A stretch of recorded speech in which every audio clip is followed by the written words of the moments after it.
Forget retro gaming goodness. God, Yon, San, Ni, Ichi.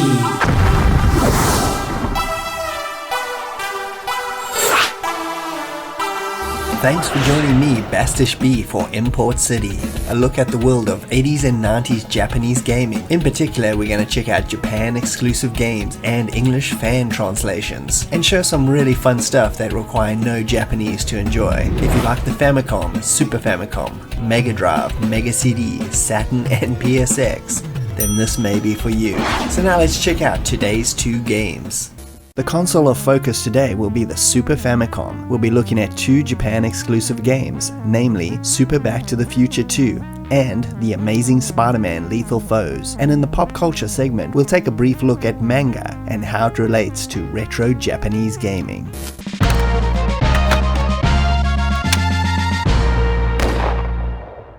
Super Back to the Future 2 was released by Toshiba EMI exclusively in Japan in 1993. It is based on the characters from the Back to the Future movie series, or more accurately, Back to the Future 2. Nobody calls me,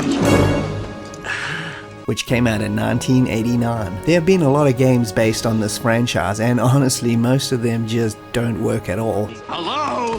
Hello? Anybody home? Huh? Everything from the Commodore 64 version, NES, and Mega Drive. It's been a real slap in the face to the hardcore movie fans. Super Back to the Future 2 though softens the blow slightly. It's not the greatest game ever made, but it is fun, and it's a kind of strange Japanese take on the movie. Get the hell out of my car, old man! The game is a fast-paced, side-scrolling action platform game, very reminiscent of Sonic the Hedgehog in terms of gameplay. You play Marty from the movie as you attempt to fix all the screw-ups in the timeline that were set in motion in the movie. You got levels that take place in 2015, alternate 1985, and 1955. Marty is decked out with a hoverboard from 2015, and you have to make your way through the levels, taking out bad guys, avoiding threats and collecting gold coins, and fighting massive bosses at the end of the levels. Just like Sonic, you can speed up and hit certain ramps and skip massive parts of the level as long as you know where you're gonna land to avoid death. Coins are collected and you can use them in vending machines to buy more lives or power-ups. The graphics are really nice and colorful and move at a pretty good pace. They chose to make all the characters in the super deformed Japanese style, which is a bit of an odd choice, but definitely makes it the most unique take on the movie in terms of style. The music has the Back to the Future theme by Alan Silverstreet blaring all the way through, and even though it's repeated a lot, it's hard not to like it. As to the reason why this game never got an English release, I can only guess two possibilities. Number one, the graphic style is very Japanese, and in the mid-90s, Western audiences hadn't embraced the Japanese anime or manga style as much as they have now, and I feel people would have been like, yeah, what are you, deaf and stupid? I said no. But more than likely it was the fact that it was released in 1993, with a potential English version slated for a 1994 release. That would be about 3 to 4 years after the movie was originally released, and I feel they thought nobody would really care anymore, which was obviously not true. Anyway, it's a fun game and a real curiosity if you're a hardcore Back to the Future fan.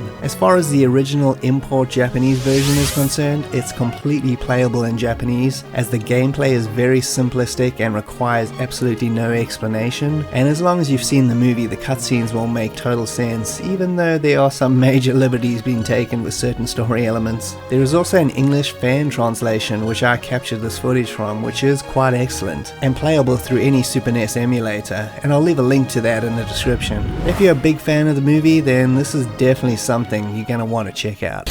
Now let's switch things up and take a look at the Japanese manga scene. Manga, if you're not aware, is the word used to describe Japanese comics. This industry is absolutely huge in its native country. For example, in 1996, the weekly edition of Shonen Jump sold around 6 million copies, which is more than all the comics sold in the US in that same year. They are sold everywhere and not relegated to kids or teens as Western comics are, but are more diverse in subjects and account for roughly 35% of all books and thousand magazines sold in Japan. Manga, as it's known today, was born from the works of Osamu Tezuka in the late 1940s. He himself was inspired by Disney and American comics and mashed that with his own Japanese stylings, which lends itself to something resembling a novel or movie more than a traditional Western comic book. Some of his creations, Metropolis and Astro Boy, went on to be huge, which eventually led to anime versions and finally video games by the time the 80s and 90s rolled around. Manga has inspired and become games,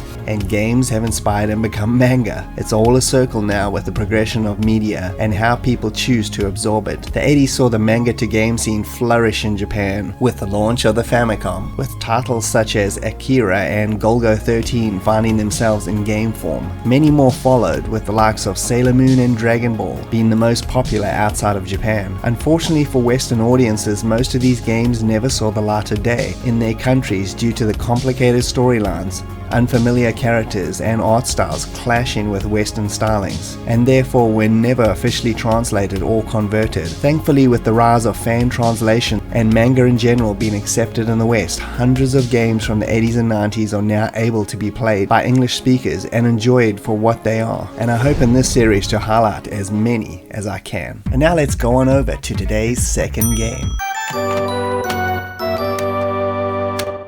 The Amazing Spider-Man Lethal Foes was released in 1995 exclusively to Japan, and it was based loosely on the 1993 comic series, The Lethal Foes of Spider-Man. The reason I'm showcasing this game, as with Super Back to the Future 2, is that they are both major Western properties that had exclusive games. Is Spider-Man a fantastic game? Not really. It's like the previous one, it's good, but it's more of an interesting curiosity to hardcore fans of the character. Is it better than some of the Super Nintendo Spider-Man games? Definitely. I think it falls somewhere in the middle in my opinion of those. The game features a rogues gallery of Spider-Man foes to take down, with Venom, the Beetle, Doc Ock, Green Goblin, and more all coming over for a major smackdown. The gameplay boils down to making it through time stages as quickly as possible, taking out robots and henchmen before facing off against one of the many bosses. After you get to grips with the controls, which feel a little bit odd, you'll find the game pretty easy, and it's definitely made for beginner gamers. So if you like a challenge, it's definitely not here, although the cheap bosses are quite a pain to defeat. The story plays out in cutscenes in between the levels, just like a comic book. Spidey has a range of moves like shooting webs, brawling,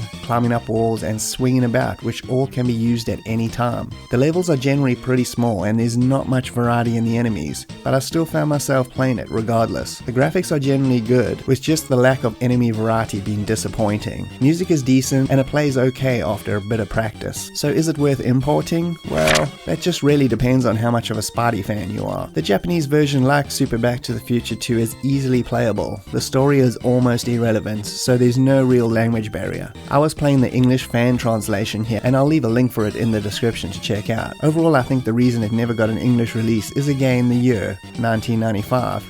If it got translated, it might have come out at 96, and by that time the Super Nintendo's best years were behind it, coupled with the fact that the system itself had quite a few Spider-Man games out already, and maybe it was just seen as being too much. Anyway, summing it up, if you're a hardcore Spidey fan, then this is worth a look. And for everyone else, maybe give the fan translation a spin and see what a rare Spider-Man game looks like in action.